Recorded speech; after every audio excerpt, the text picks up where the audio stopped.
Don't let her touch the rifle. She's only here for water and rope." The whole group laughed. She stayed silent, continuing to check her medical pack. 40 minutes later, the patrol walked into a narrow canyon and came under fire from the opposite cliff. A single shot from the support position dropped the sniper. The team leader whispered, "Who just fired?" The answer? The water girl.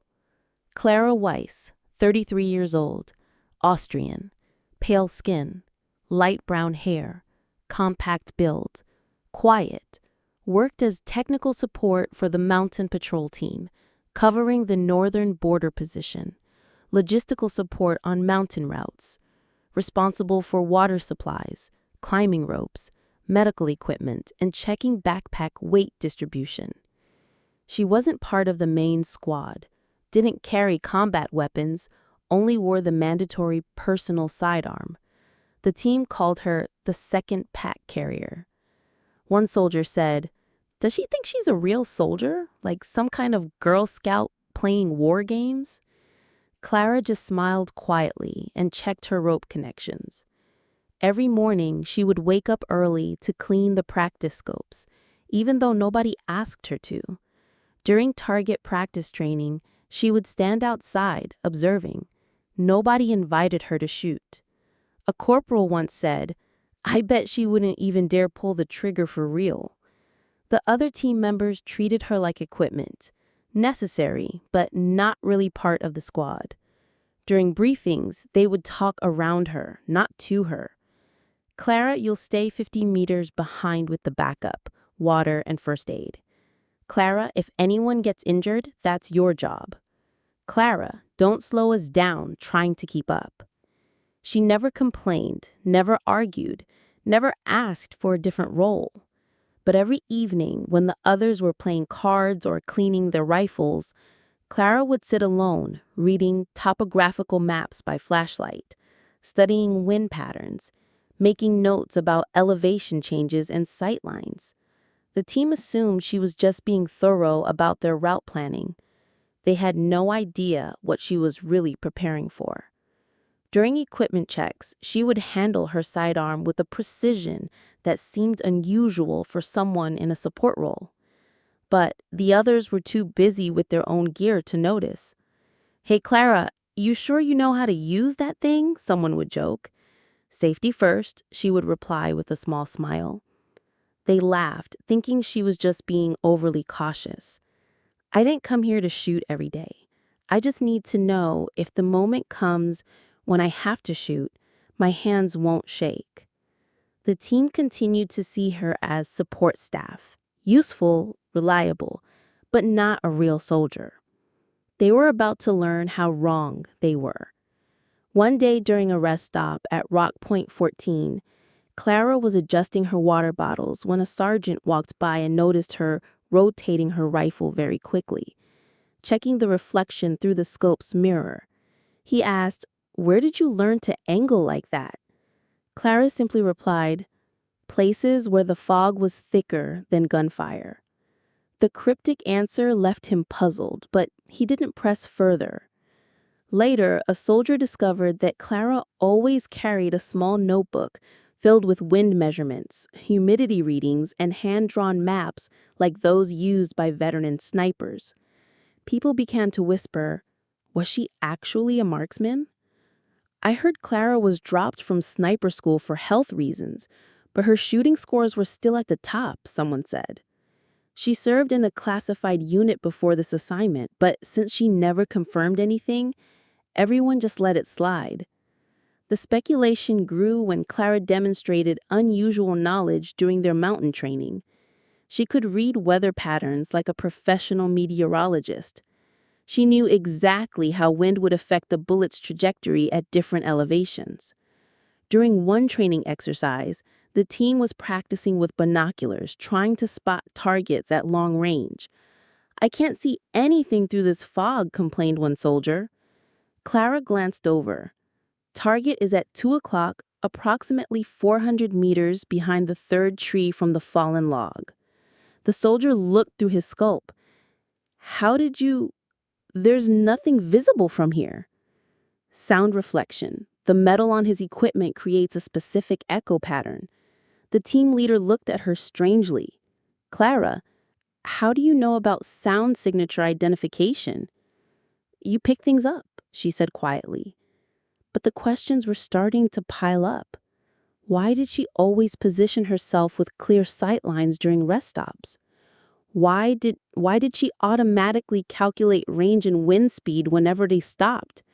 Why did her medical supply checks always seem to include counting ammunition?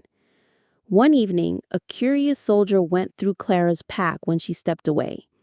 Hidden beneath the first aid supplies, he found something unexpected, a worn shooting log, filled with precise measurements and distances. The handwriting was confident, professional. This wasn't the notebook of someone learning to shoot. This was the record of someone who had been shooting, professionally for years. "Hey, look at this," he whispered to his teammates, showing them the log. The entries went back years. Different locations, different conditions, different targets. These aren't practice rounds, someone realized. These are mission records.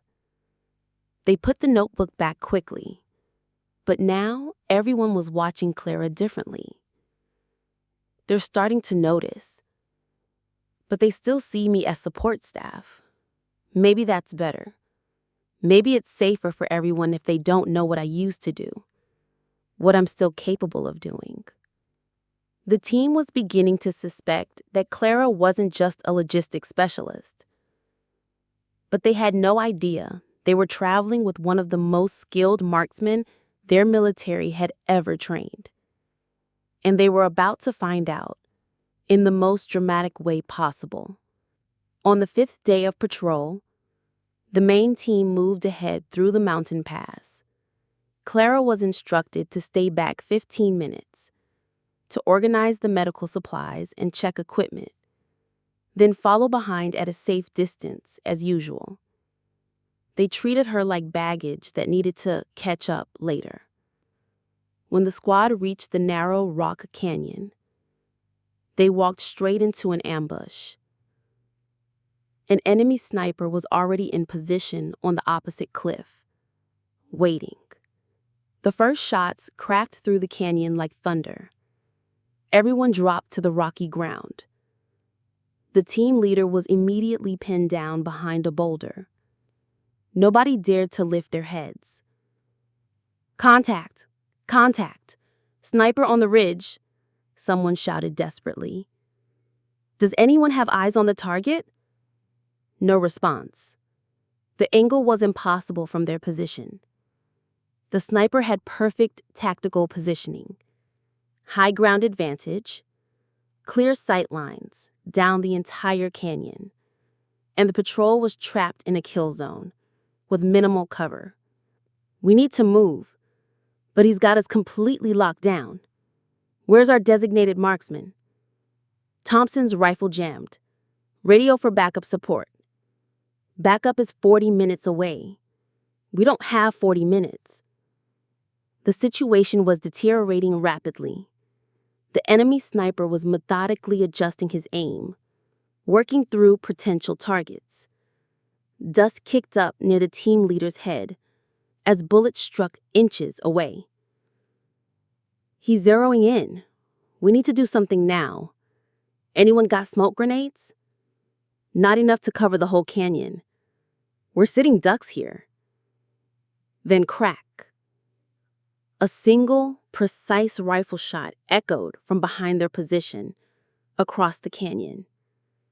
The enemy sniper's scope exploded in a shower of glass and metal fragments.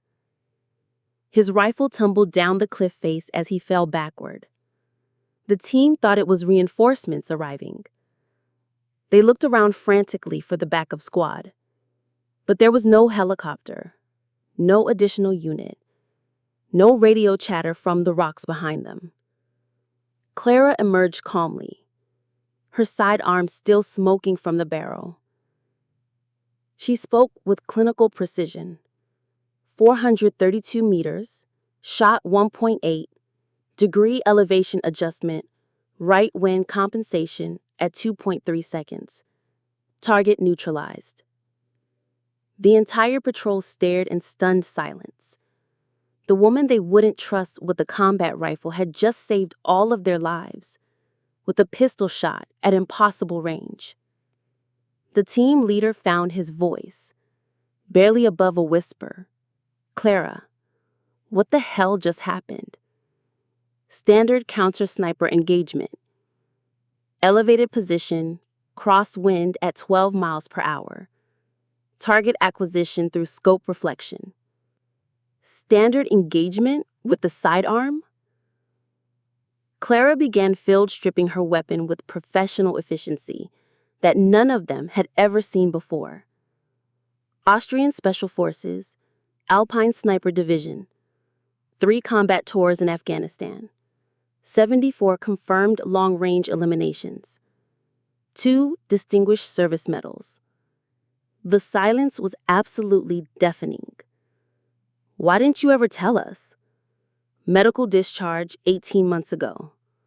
Partial hearing loss from an improvised explosive device. Command determined I could no longer serve in active sniper roles. She paused, inserting a cleaning rod with practiced movements. They were right about the hearing damage, but my eyes still worked perfectly fine. The soldier who had mocked her most cruelly stepped forward, his face red with shame. "Ma'am, I owe you a sincere apology and probably my life. You don't owe me anything. I owe all of you safe passage home. That's what I signed up for." The team leader looked at the shattered enemy position across the canyon, then back at Clara. "How long were you tracking him?" "Since we entered the canyon approach. I spotted the scope reflection 15 minutes ago. I was hoping he would relocate or withdraw on his own. And when he didn't, I made the tactical decision that needed to be made. He had a clear shot at all of you. Someone had to take him out." Clara finished reassembling her weapon and holstering it with the same casual efficiency. "We should move immediately. Enemy snipers rarely work alone. There could be additional hostiles in the area." As they prepared to continue their patrol, the team leader pulled Clara aside, privately. "Why didn't you request the combat position when you joined this unit? With your background, Clara?" Clara looked back at the canyon, where the enemy sniper's position was now silent and empty. "Because sometimes the most effective place for a sniper to be is exactly where nobody expects one to be. They wanted to keep me safe by keeping me back. But keeping someone back doesn't always mean keeping them out of the fight. Sometimes it means giving them the perfect position to protect everyone else." Comment Act 3.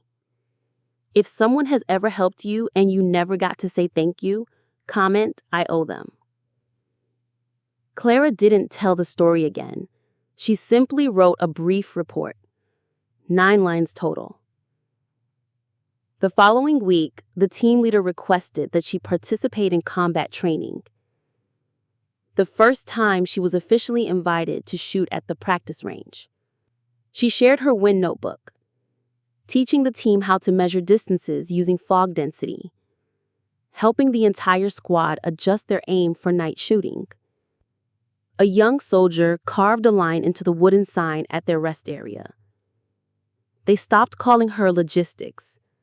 They started calling her Clara, the one who holds the final shot. The dynamic of the entire team changed. Instead of treating her like equipment, they began asking for her tactical input during mission planning. "Clara, what do you think about this approach route?" "Clara, can you see any potential sniper positions from here?" "Clara, what's your assessment of the sight lines?" She became an integral part of the team, not just someone who carried supplies. The respect was evident in small ways. When they set up camp, someone would always make sure Clara had the position with the best view of potential threats. When they planned routes, they would factor in optimal shooting positions. During the next training exercise, the commanding officer noticed the improvement in the team's performance. Your squad's efficiency has increased significantly. What changed? The team leader smiled. We learned not to judge our assets by their job description. Clara continued to carry water, rope, and medical supplies. But now she also carried the knowledge that her team trusted her skills and valued her judgment. Most importantly, she carried the satisfaction of knowing that when the moment came, she had been ready. When lives were on the line, she had made the shot that counted. Comment, Act 4. Comment, I will live kindly if you believe sometimes the person being pushed aside is the one who saves the entire team. Clara didn't shout, didn't demand a different role, didn't ask for a booger gun. But in the moment when everyone else ducked down, she aimed and fired. We often judge a person's value by their position in the formation, but Clara is a reminder. Position doesn't determine accuracy. Character does. The person carrying gear, sharing water, Staying quiet might be someone who trained to shoot in freezing conditions, might be someone who turned down opportunities for personal reasons, but still maintained their skills until the day they were needed. One bullet, one opportunity, one decision, and the entire team stayed safe. Clara didn't need praise, but if anyone she ever saved looked back at their own scars, they would never forget the person who prevented them from getting those scars in the first place. This story matters because it challenges our assumptions about capability and contribution in every team, organization, or community. There are people whose true skills remain hidden, not because they're ashamed, but because their current role doesn't require those skills to be displayed. The quiet person in the back might be the one with the steady hands when crisis hits. The support staff might be the one with the expertise to solve the problem everyone else is panicking about. The person you underestimate might be the same person who saves your life. Clara represents the hidden strength that exists in people we overlook. Veterans who transition to civilian roles but retain their training. Experts who take supporting positions but maintain their edge. Professionals who step back from the spotlight but never lose their ability to perform when needed. These people don't announce their capabilities. They don't demand recognition. They simply do what needs to be done when the moment requires it. The next time you see someone in a support role, remember Clara. Remember that titles don't define capability. Remember that the person you're dismissing might be the one who keeps you safe. And remember that sometimes the most important shot comes from the person nobody expected to take it. If you believe in stories that touch the heart like this, please leave a comment. And don't forget to subscribe to Iron Heart Stories. We tell the stories that shouldn't be forgotten. Because sometimes the person carrying the pack in the back is the one who keeps the entire team from falling.